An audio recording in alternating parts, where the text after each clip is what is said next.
Assalamu alaikum. This is Maria Zulfikar welcoming you all to the English news from BTV Chattogram.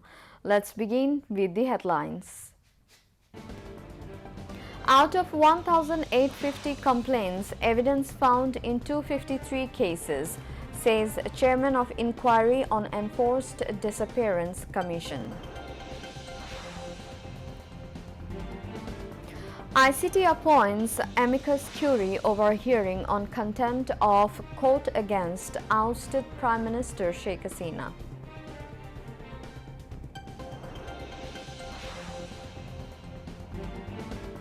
Previously postponed agenda discussed in today's meeting between National Consensus Commission and political parties.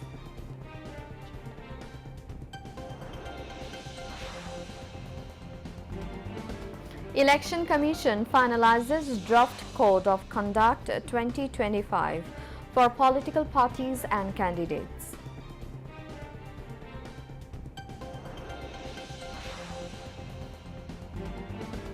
Choto Feni River causing loss of people's land and homes in Noakhali and Feni.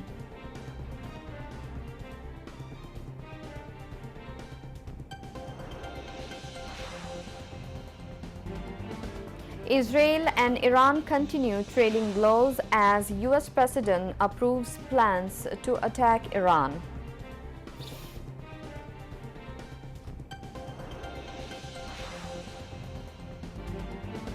And Sri Lanka trailed by 127 runs against Bangladesh on day 3 of Gold Test.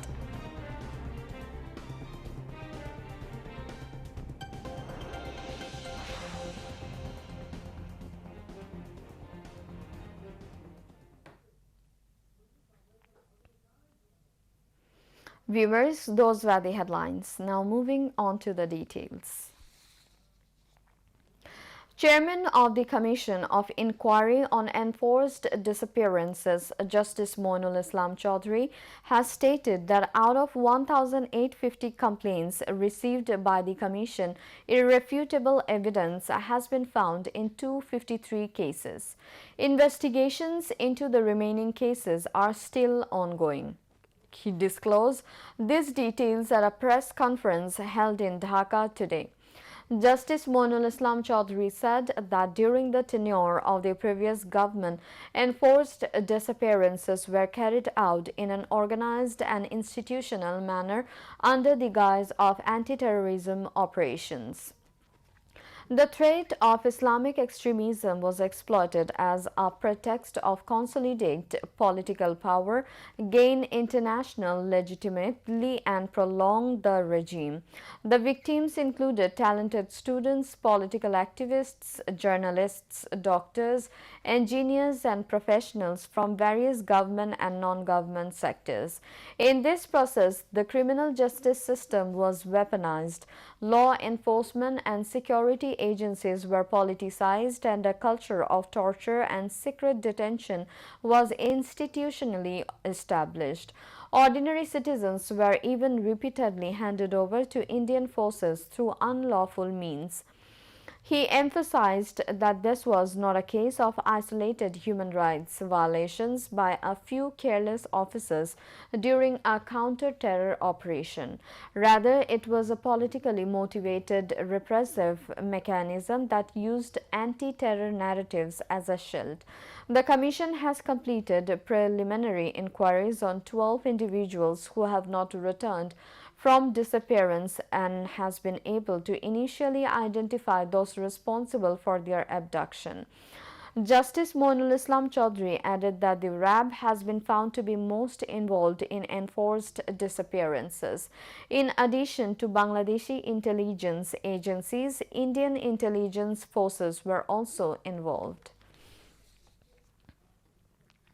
The International Crimes Tribunal has appointed amicus curiae over hearing on a contempt of court allegation brought against ousted Prime Minister Sheikh Hasina and banned Bangladesh Chhatra League leader Shakil Akan Bulbul. The three-member led by Justice M.D. Gholam Mortuza Mozumdar passed the order, appointing senior jurist A.Y. Moshiuzzaman Amir's curiae in the case. It also appointed Advocate Aminul Goni Tipu. State Defense Counsel, said Prosecutor Ghazi M.H. Tamim.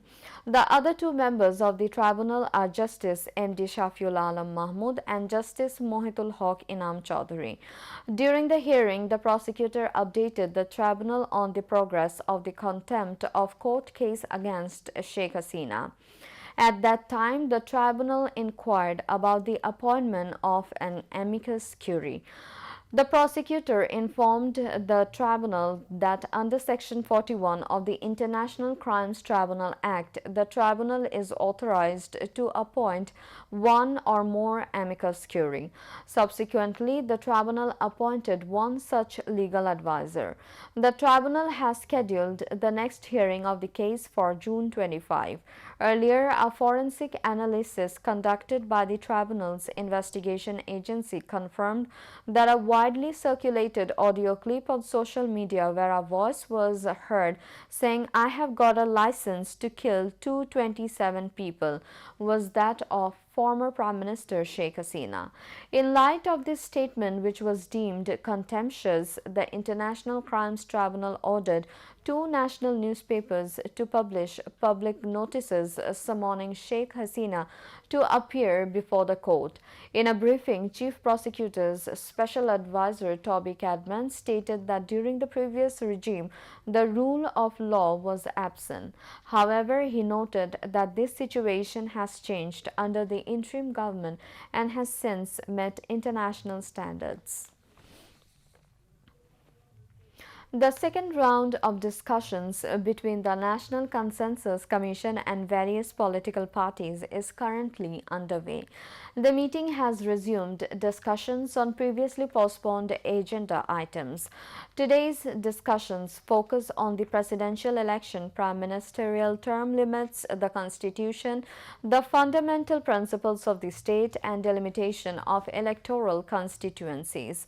Participants in the talks include representatives from BNP, Jamaate Islami, NCP, Islami Andolon, Nagorik Oikko CPB AB Party, Revolutionary Workers Party, Gono Odhikar Porishod, Gonoshongoti Andolon, among others, including two political alliances. The meeting is being chaired by Professor Ali Riaz, Vice President of the National Consensus Commission. Professor Riaz urged all political parties to cooperate in finalizing the national charter within the month of July. Present at the meeting on behalf of the National Consensus Commission are members Justi M.D. Imdadul Haq, Bodiul Alam Muzumdar, Muhammad Ayub Mia, Dr. Iftikharuzzaman, and Safar Raj Hussain. Earlier on June 3, the first day of the second round, 33 political parties took part in the discussions. On the second day, June 17, 29 parties participated, while 30 parties joined on the third day, June 18. The entire discussion between the National Consensus Commission and political parties is being broadcasted live on BTV News and also streamed live on Bangladesh Television's Facebook page and YouTube channel. Election Commission has decided to prohibit the use of posters in the next national election as part of efforts to make campaigns more environment-friendly and disciplined. Election Commissioner Abul Fazal M.D. Sanaullah made the announcement following the EC's 7th meeting held at its headquarters in Dhaka. Sanaullah said emphasis has been placed on the use of eco-friendly materials in election campaigns, including banners, festoons. Earlier, the Commission held a meeting to finalize the draft Code of Conduct for political parties and candidates and discussions on the delimitation of parliamentary constituencies. From now on, August 5 will be observed as a public holiday in honor of the Student People's Uprising Day. Cultural Affairs Advisor Mustafa Soror Faruqi said this at a press conference at the Foreign Service Academy in the capital today. He said programs centering the July Uprising will begin on July 1 and continue till August 5. জুলাইয়ের 1 তারিখ থেকে আমাদের কর্মসূচি শুরু হবে, কিন্তু মূল event kick off হবে জুলাইয়ের 14 তারিখ থেকে এবং এটা চলবে 5 আগস্ট পর্যন্ত। এবং আমাদের এই কর্মসূচির মূল উদ্দেশ্যটা হচ্ছে জুলাইতে যেরকম পুরো বাংলাদেশ এক হয়েছিল আবার সেই অনুভূতিটাকে ফিরিয়ে আনা। সেই অনুভূতিটা আমাদের মধ্যে আছে, জাস্ট রিইনফোর্স করা সেটাকে। এবং এটার জন্য বেশ কিছু কর্মসূচি নিয়ে কাজ চলছে। 5ই আগস্ট একটা ছুটি ঘোষণা করা হবে, সেটা হচ্ছে ছাত্র জনতার অভ্যুত্থান দিবস হিসাবে পালিত হবে। এটা এবছর থেকে প্রতি বছরই পালিত হবে। During the briefing, Chief Advisor's Press Secretary Shafiqul Alam said a committee has been formed under the leadership of Education Advisor Professor C.R. Abrar on the autonomy of radio and TV. বিটিভির স্বায়ত্তশাসন নিয়ে একটা committee হয়েছে, সেই কমিটির নেতৃত্ব দিবেন CR Abrar. এই স্বায়ত্তশাসন কিভাবে দেওয়া যায়, মিডিয়া কমিশনের রিপোর্টে এসছে যে আগে যখন টিভিগুলোর লাইসেন্স দেওয়া হয়েছে অনেক ক্ষেত্রেই দেখা যাচ্ছে একটা পার্টির পলিটিক্যাল ইডিওলজিকে সার্ভ করার জন্য লাইসেন্সটা দেওয়া হয়েছে। তো এইগুলো লাইসেন্সগুলো কিভাবে দেওয়া হয়েছে এটা ওনারা ইনভেস্টিগেট করবেন এবং অ্যাট দ্য সেম টাইম তারা সামনে আরও টিভি লাইসেন্স যদি দেওয়া হয় সেক্ষেত্রে কি কি নীতিমালা থাকবে এই দেওয়ার জন্য সেগুলো ওনারা ফর্মুলেট করবেন। আর একটা হচ্ছে আপনারা জানেন জুলাই প্রোক্লেমেশন ছাত্র জনতার একটা দাবি।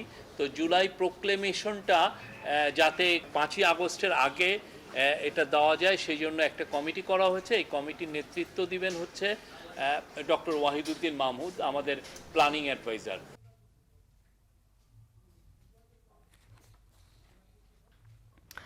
Thousands of people have lost their land and homes due to the continuous erosion of the Choto Feni River in Noakhali's Kompaniganj and Feni's Shonagazi Upazilas. River banks have been rapidly eroding, leading to the destruction of agricultural land, fruit orchards, roads, and hundreds of homes as large sections of land have disappeared into the river. Local residents are growing increasingly desperate as the erosion worsens. Due to tidal water and the collapse of the Musapur regulator, coastal areas are disappearing and some are under the threat of erosion, including several villages adjacent to the Saheb Ghat Bridge, Ramjalishpur, Chor Darbesh unions, Chorchondia, Mollarchor, West Chorchondia, Musapur, Dhonipara, Chor Hazari, Chor Parvati. Last year, the Musapur regulator disappeared into the riverbed due to the intense pressure of water coming down from upstream. Because of the rupture of the regulator, now the water rises to 8 to 10 feet during high tide in the Choto Feni River. The executive engineer of the Feni Water Development Board said swift action is going to be taken to prevent further damage. Now, international news.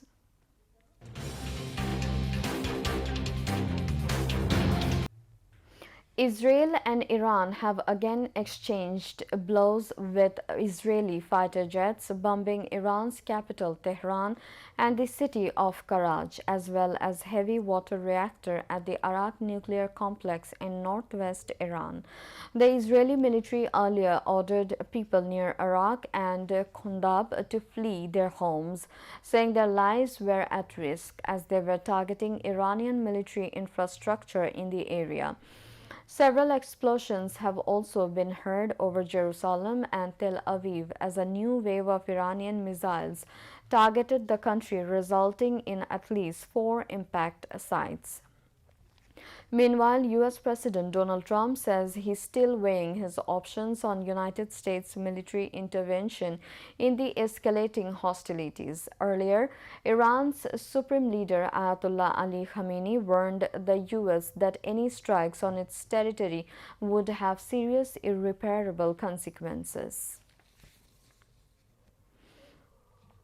At least 72 Palestinians have been killed by Israeli fire across Gaza since dawn, including 29 people who were waiting for aid trucks. The latest incidents of the daily killing of Palestinian aid seekers in recent weeks took place early on Wednesday on Salah al-Din Street near the Netzarim corridor in central Gaza. Medical sources said more than 100 others were injured in the attack. Israeli mass killings of of aid seekers have become a grim daily occurrence amid the chaotic scenes as desperate Palestinians are given a narrow window to rush for food. Gaza's health ministry said that the death toll had risen to 55,637 with 129,880 wounded since October 7, 2023.